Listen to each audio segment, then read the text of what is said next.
we're going to get into some topics tonight, and we're going to really dive into the depth chart for both sides of the ball. Some key spots that I think both fan bases that need to be aware of coming into this. And mind you, while we don't have a script, so this will be straight, unbiased, realistic takes. We want you all to dive into the conversation of football around it, and we're going to do it in a timely manner. So we appreciate y'all for jumping in. But before we carry on, make sure you hit that thumbs up button on your way in. Make sure you're subscribed to the channels, both the Alabama side and the Florida State channel. I know we have both links being provided in the chat. Jackson, I know you got that already handled. So make sure you're subscribed to both channels. And leading up into this week, man, you definitely want to follow the creators on the screen. You will get our content and how to follow us and our lead ups and breakdowns of what's coming up here in the in this weekend for week 1 of college football kickoff. So jumping into it, man. Let's start. We're here at Bama. Let's go ahead and be proper guests. Give us a synopsis of what this Florida State team, what we should expect from this Florida State team as um, from an identity standpoint, Matthew, from your perspective. Well, from my perspective, is I think people have to remember that this is a whole new staff on both sides. So there's a lot of unknown. I think under Tony White, I think there's going to be a lot of physicality with the way he runs his defense. Now, offensively, I think Gus Malzahn was one of the biggest hires that we made with his background having so many high-powered offenses. Of course, bringing in Tommy Castellanos is a quarterback that fits, more of his style. Being able to not only throw the ball but use, his legs and stuff like that. So, I think we're going to be good offensively. I think we're going to try to establish the run because we need to. Last year we were so bad running the football. We were last in the conference. Yeah. One of the worst rushing teams in the country, to be honest with you. But a lot of that had to do also with all the combinations on the offensive line. We had a lot of injuries, so I think we're going to be good offensively. I think the defense will probably maybe take a little longer to come along. I have more trust in the offense at first, but I think we're going to be probably a attack down the field type of offense. I just don't know how they're going to look running wise. That's my big concern is what's the running game going to look like because it doesn't matter, how many weapons you have on the outside. You're not going to be able to sling the ball around, for 12 games in the season. You're going to have to establish the run a little bit. And with them having 4 new starters on the offensive line. They're all 4 of the 5 stars on the offensive line are transfers. So that's going to be how are these guys going to gel. So none of that's going to matter if they can't establish some semblance of a running game. So I think they're going to rely more on the passing game. That's kind of how I see the offense. 100%, man. Good breakdown. So I look at it from the outside looking in. Like you said, so many factors to consider, so many unknowns. A lot of people have looked at it from looking at Alabama's breakdown this offseason, and the main question you have is who is QB1. That's a big question to have, right? You take that and you flip it to Florida State, and you have the same question. Who is QB1? Thomas Castellanos comes in. He's going to be starting as the QB, but is he the guy? Is he the one that's going to be able to adjust to Gus Malzahn's system? Who, as an offensive coordinator, we've seen him thrive in using athletic dual threat style quarterbacks, regardless of their arm talent. I think you saw Castellanos lose the job at Boston. It was Boston College previously, right? Mm-hmm. You, Right. you you saw him kind of lose the job because of his inability to be consistent on the intermediate and the deep ball.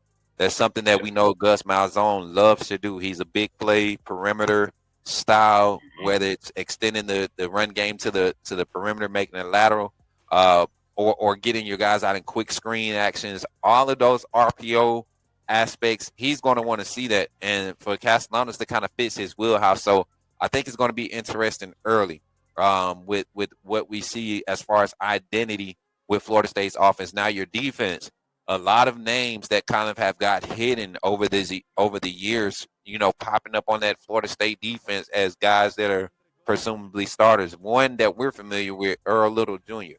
Uh, Right. your your nickel corner rover, whatever you want to Mhm. call that position now.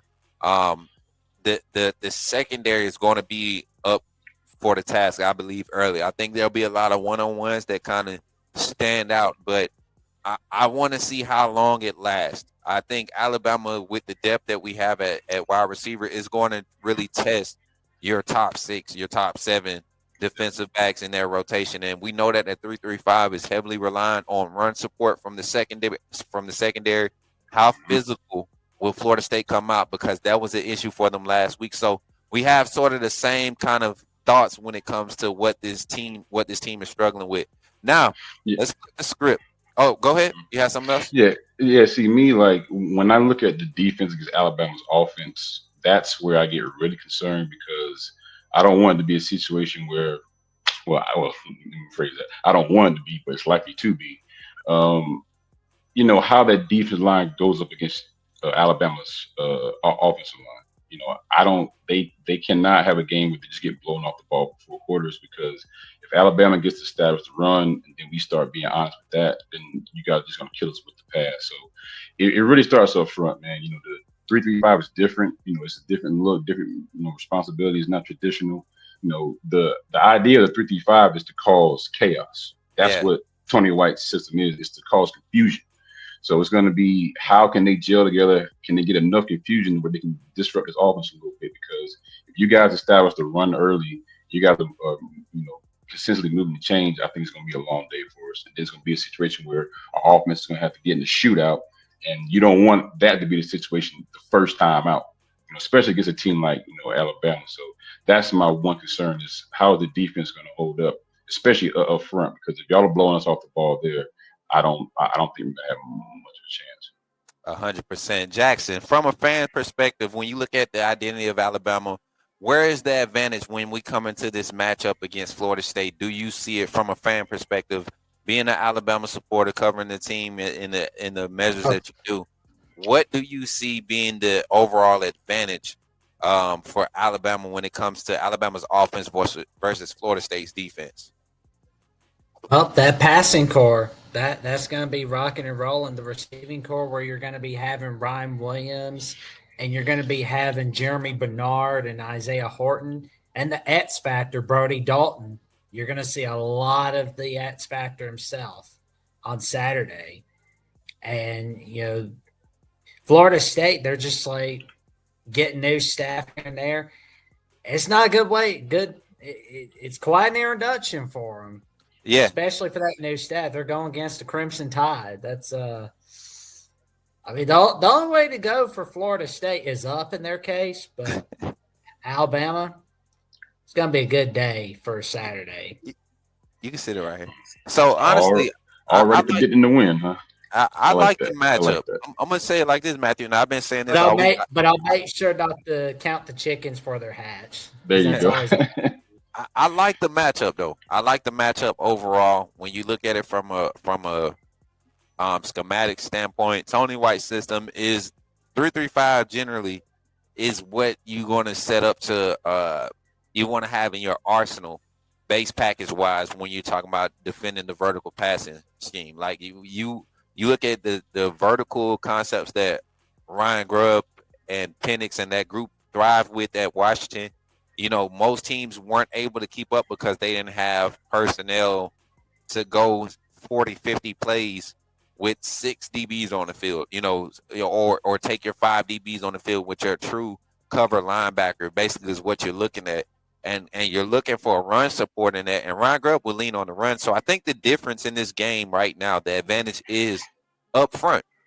Florida State, they're going to have 3 defensive linemen. They're very talented, yet to really blossom though. We're not Right. gonna just give names credit. I think you got to really do something consistently to really make it known that you're dominant, talented, of course, but not dominant enough to go against the experience that they're going to have to go up against on the Alabama offensive line front.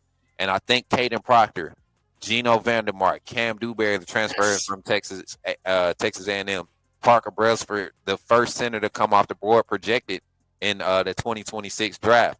You got Jaden Roberts, who was ruled out earlier today, but then we get reports early a few minutes before the show that he's listed as questionable for trying to be available for this game this Saturday. And then Wilkin Formby, who came in as a highly touted 4-star, I think 4-star in the class of 2023, 2022. I believe it was 2022. I believe that him and Caden Proctor came in together, but he's coming into that stage where you kind of see offensive linemen finally get it in their junior year. Same thing with Caden Proctor, who's a 3-year starter. So a lot of experience, new meshing, new pieces trying to mesh together on that defensive front. I think Tony White has his work cut out for him going against an experienced play caller like Ryan Grubb with all of these weapons, just starting at the offensive line. We talked about wide receivers, we talked about the offensive line, but you got another weapon that I think is about to really showcase his debut, showcase his skill set in his debut, and that's in Ty Simpson. But that's just the phase of it. So I think that's pretty solid outlooks on both sides of the ball. We didn't really touch on Alabama's defense because I want to talk about it in a certain way. What's your thoughts, man? And we're swinging this back to Florida State since we will be in Tallahassee this Saturday. Give me your thoughts on Thomas Castellon. Tommy, I keep calling him man Thomas. Yeah, I gotta Tommy. stop Yeah, doing he that. goes Give, by Tommy. Yeah. give me your thoughts on kind of his approach to the media and how he's handling the media when it comes to this game, but then also from a schematic standpoint, where does you see him really creating some problems, not just for Alabama, but for college football as the starting quarterback under Gus Malzahn in that offense?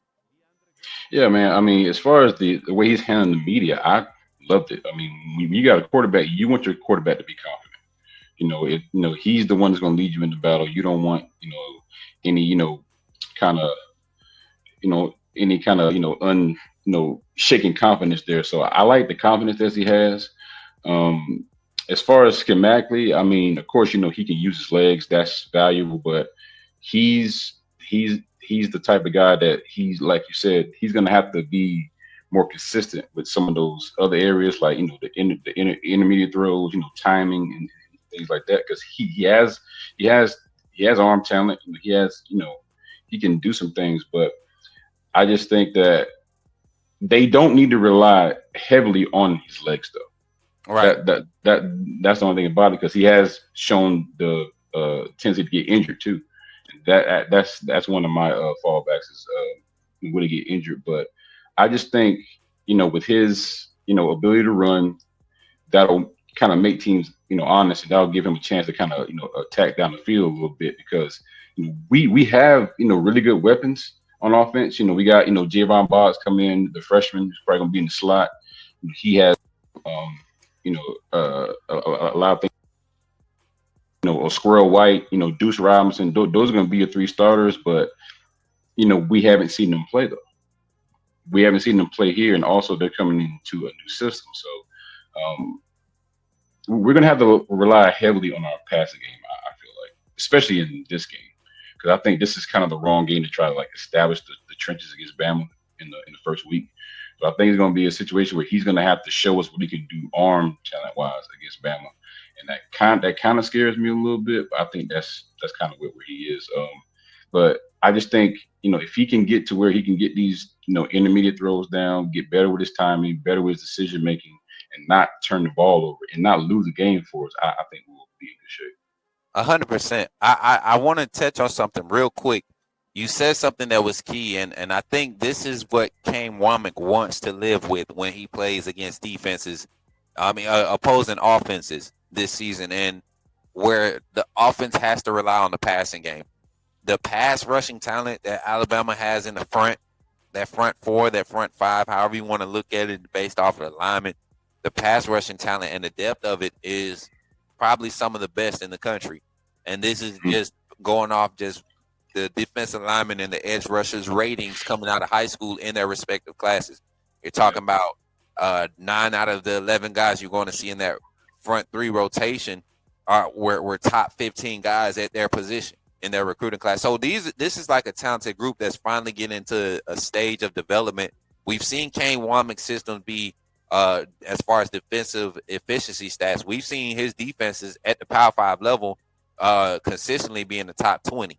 That's at South Alabama. That's at Indiana. Every stop where he's been the primary play caller, we've seen his defenses be in that top, 20, ranking 25 rankings, no matter what level. With the assets he has available in Alabama, especially in the secondary, I think that's where everybody's really going to see the speed of this team defense from our secondary, the run support, the quality of open field tackling.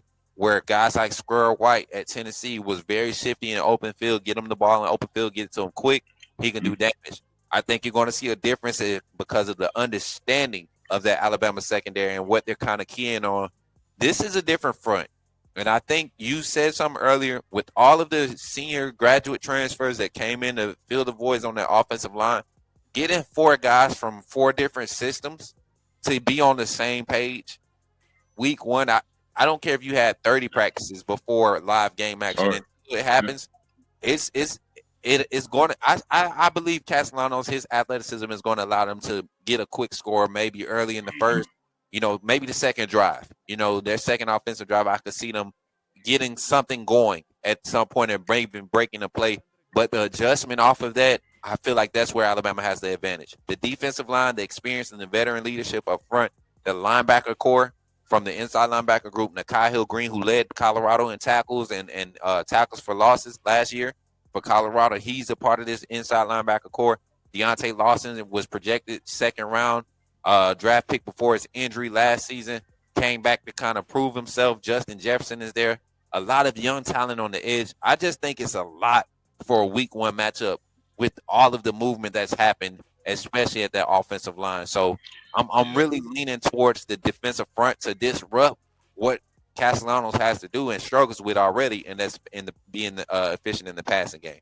Yeah, I mean, like the one good thing about the starters is, I mean, you do have like over 100 starts and like I think it's like 3 or 4 thousand snaps, collegiate snaps, among them, which is good. Like you said, so many different systems, and now you're all coming to try to learn something new that none of y'all have done yet. So that is a lot to ask when you go against the Alabama front that is athletic, is strong, is big. They can do multiple things. So it's not the ideal test for your first game, but in the kind of ways it is, because it's like, wouldn't you rather go against the best first to see where you're at, to kind of gauge where you're at for the rest of the year? Because after we play Alabama, we have A I measuring don't stick. we have a measure stick. Then we have some games to really get things on track before we play Miami, which is our 5th game. So yeah, man, it's a lot to ask Florida State on both sides, to Right. go against a team like this to kick off the season. But I mean, I'm from the old school. I've been watching football since the early '90s. Is look, you don't worry about who it is. You play whoever you play. You play them when you Yep. play them, whether you're full strength or not. At the end of the day, you got to put on pads and play. And we've all watched football, and we see upsets happen. Teams Right. win games they're not supposed to win, and lose games they're not supposed to lose all the time. So that's kind of where Florida State's at. 100%. 100%. Jackson, anything to follow up on that before we transition to some X factors that we want to kind of look out for when we look at these rosters and the depth charts? Nothing from me. I think we've got a lot of it covered. That's what's up, man. So when I look at Florida State's roster, some names that I kind of key on, and that we're going to just kind of jump around the roster. Doesn't matter which side. And I look at it from Alabama's perspective. You do the same for Florida State's perspective. One name that stands out to me from Florida State's roster is Omen Usamra, the running back, transfer Yeah, running back. I think he came Usman from Cromer. Mm-hmm. Usman Chroma. Okay, him. Mm-hmm. Now I know he's listed as like your second string rotational guy, but I Right. think he's the one that if push comes to shove, the physicality that you need Florida State to kind of have an opportunity to establish, that's the back that I would lean on and kind of pull some of that pressure off of Castellanos. If you can get him to break a couple 7 to 10 yarder big gash plays for that level of production with that offensive line, I think that's an X factor that Alabama has to worry about schematically, because Gus Malzahn, we look at where he's had success at. He's always used a trio of backs, and you'll see Mm-hmm. those backs. You have like the second lead receiver on the team is the running back, Right. and I think he has all those skill sets in his running back room right now. Another name that's not being spoken of as much of as it was last year during that season is Lucas, number 12. I think Jalen Lucas. Lucas. Yep. Yes, him. Mm-hmm. I see Gus Malzahn using him in a lot of jet action, a lot of orbit motion. Just Mm-hmm. somebody that gets the ball in space and can do some Jet crazy sweeps and things. all that type of stuff. Yeah, so Yeah. I think that's. But your dark horse is what's the young man's name? Usam Kromar. Yeah, Usman Cromer, the freshman. Okay, yeah, he's He's one that I want to see kind of just blossom, Yeah. being in that second, that RB2B, RB2A role, whichever Hmm. one it is, that's going to get probably like 15 to 20% of the carries in the Right. design carries. I think he's going to be able to blossom in a game like this because Alabama's their front is going to be hard to block straight up. It's Right. going to be hard to scheme with a lot of the aggressive stunts that's going to be thrown at Castellanos and their front. Um, the run game, tough run is going to be key to getting some type of a dent and making Alabama get on their heels a little bit defensively. Yeah. And speaking of stunts, kind of taking it to the defense side of the ball with us, I think we're going to have to do a lot of stunts and run a lot of zone blitzes and stuff like that against Bama. Because we're I mean, let's just be honest. I'm a Florida State fan, but there is a talent discrepancy there a little bit.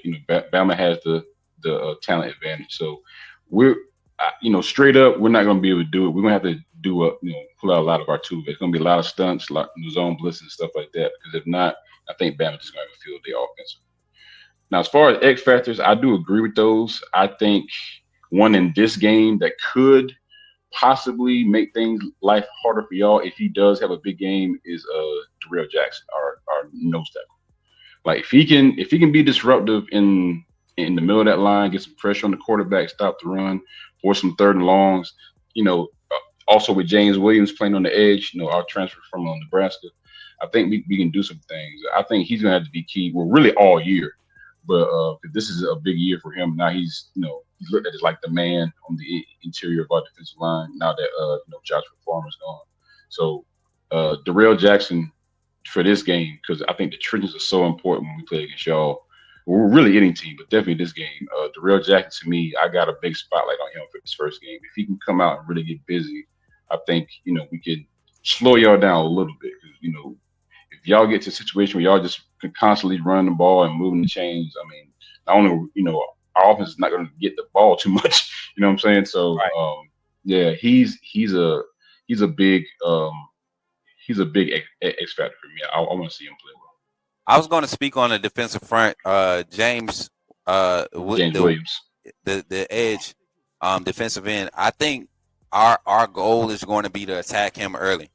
I seen a lot of highlight plays in this film, but I seen a lot of inconsistencies too. And I think with Ryan Grubb back, there are going to be keys that Nick Sheridan didn't see last year in opposing defenses that had athletic pieces. Instead of trying to attack those directly, attack those indirectly. Pull them off of their keys. Pull them off of what they do strong to support something else, and then expose them there. Now you got their minds wondering what's coming at them. Don't just go and attack it first. Don't let the opposition's best defense be your first option to attack every time. And I think that's the play call balance that we're going to see from Ryan Grubb this season. But looking at that edge rush, we know that Caden Proctor did not have the best, you know, past 2 years against some of your first round talent coming off the edge. I think that's going to be a key matchup to watch. Williams, flipping sides against Formby, against Proctor being on the edge there. I think that's going to be a Hmm. key matchup. Now, I do say this with the reports and the things that I've seen at practice with Ty Simpson. I don't want Florida State to underestimate this young man's ability to get loose outside of the pocket. Ty Simpson can definitely hurt you with his legs, and if Florida State wants to force him to do that, he will gladly do that. He will gladly pull a Jalen Miro versus LSU type of night and take off with the rock. But the thing is, also, he's the type that is very much more accurate on the run when he's throwing the ball. So you see a lot of those big plays that go for quick pass drop or dump offs that go for big yards because they're scramble drills. And I think that's where Florida State is going to have to prove himself in the secondary. I look at guys like Earl Little. There's a lot of plays you see on. Well, I seen his father post those practice clips when he first left Bama. Yeah, a lot of those plays you locking up early in play, but when it's continuous, you're giving up on plays. You So let's see if that's the mentality that Tony White was speaking on when he was coming at his defense. Guys got to play the right way, not necessarily knowing the playbook, but how are we finishing plays? How are we doing things? Those are the different things that I think Alabama's going to have an edge up in when it's past the schematics, when it's like execution.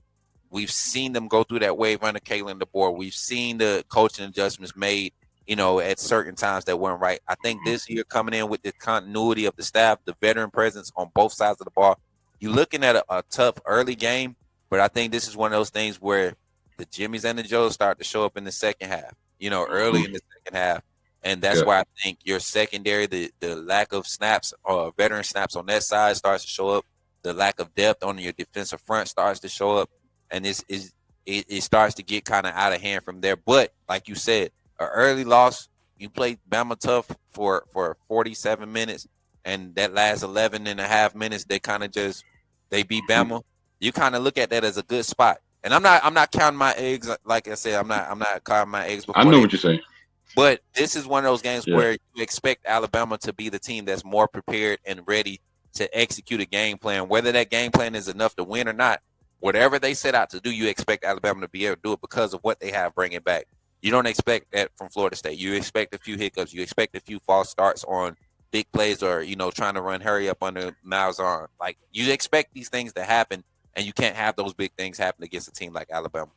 Yeah, and see, and when I was on the show a few months ago with Jackson, and we were talking about this matchup, and I still feel this way now. I think this game is gonna go one or two ways.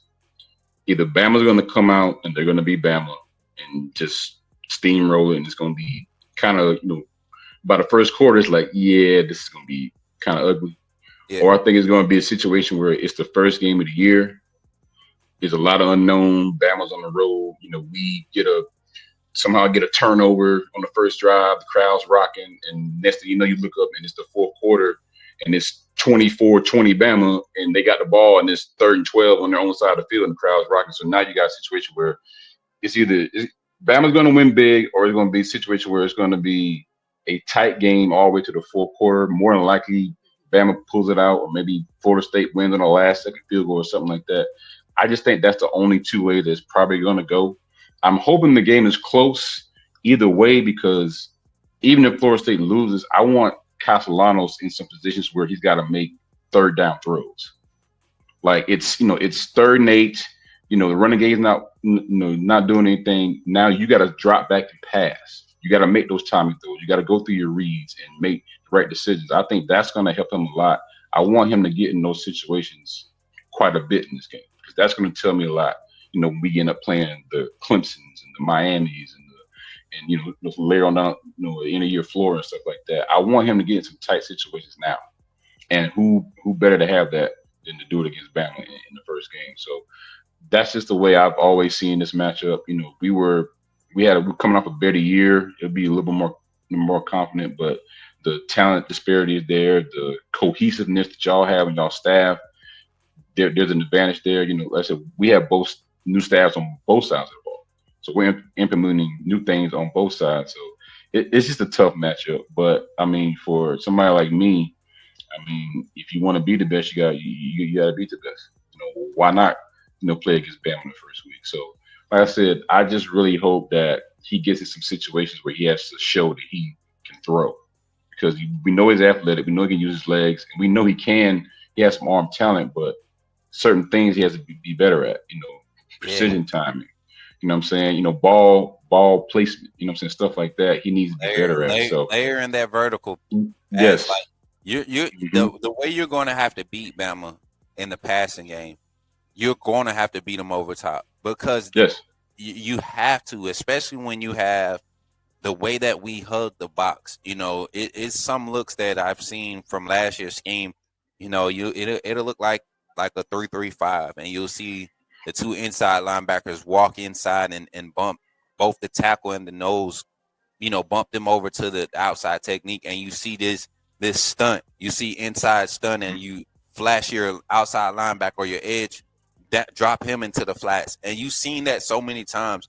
And to have continuity like that against Castellanos, against Malzahn, who's going to want his quarterback to be able to literally that RPO is like the way the RPO is ran nowadays. I truly give guys like Malzahn in the early 2000s credit for creating that style of offense. And you're going to give an athletic quarterback like Castellanos opportunities to be out. Like you said, Deuce Robinson is a guy you can throw it up for 50-50 balls. He's going to make contested catches. Squirrely White is the guy you want to get in the quick screens, in the jet sweeps. He's going to be out. He could give you the vertical stretches. You get a matchup with him. He did it to Alabama 2 years ago. So Hmm. I see opportunities early, like you said, for this to be an interesting, exciting first week 1 game, but I truly just don't see the expertise on the defensive side for Alabama. Just defensive. I think the offense is going to do what the offense does. This is an offensive scheme that has just proven itself at multiple stops with multiple skill sets. You're talking about at Washington that first year when they went from being a what 4-7 team or 4-8 team, something like that, and then they turn around and win 10 games. Or no, they went from 4-8 at Fresno to 6-6, and then they won 10 games. And then you go to Washington; they had just won 2 games the season before. He shows up, wins 10 games the first season, and goes 14-1. Loses in the national championship to Michigan. So you've seen the system, the same offensive scheme, the same play calling style, just kind of transcend, utilize skill sets and assets available on roster. You talk about talented rosters. I think you can agree. You're a Florida State fan. You have some talent on your roster, but when it comes to talent, most talented rosters on paper, Alabama's definitely in your top 4 or top 5 in the country. Always, yeah. And it's been like that for years. So when you give new ideas and attractive styles of play to athletic kids who are developing in a system, those are dangerous organizations. Those are dangerous programs. That's why you see Ohio State perform the way they did last season. They went and got pieces that were like, man, if we can just get this guy, if we can just get this guy to fit what's already working, it rolled over and they recruiting same skill set. So you see that at Alabama. I think that's where you see the separation. And like you said, I truly believe it's going to be like late into the second quarter before you see like the separation between Alabama and Florida State. Either way, too. I think right now, Yeah. with all of the confidence I have, I feel like it can still football can be football, and it can go Hmm. left for Alabama. Yeah. Yeah. I mean, just going back to what I said, I mean, I think that's the best hope for Florida State is just that it is week 1, and teams haven't played any games yet. You can practice all you want to. You can do all the our ones against their ones and all that. It's different when you play against another team. Yeah. So yeah, and Dope Campbell, we just renovated it. It's sold out. The crowd can be jumping. It's a big nationally televised game. So you kind of hope maybe some jitters set in. Maybe you guys made some mistakes early. I just think that's the only way that they're going to be able to keep up. It's going to have to be a big third down stop here, a turnover here, play action, 60-yard bomb touchdown here to kind of get the mojo going because there's just a lot of unknown with us, and Bama has a lot of that they already do know. You know what I'm saying? So that's that's tough to go against your first game, even if you are at home. But man, I mean, me being a Noah, we're here now. I mean, I'm calling for the upset, 28-24 Noah.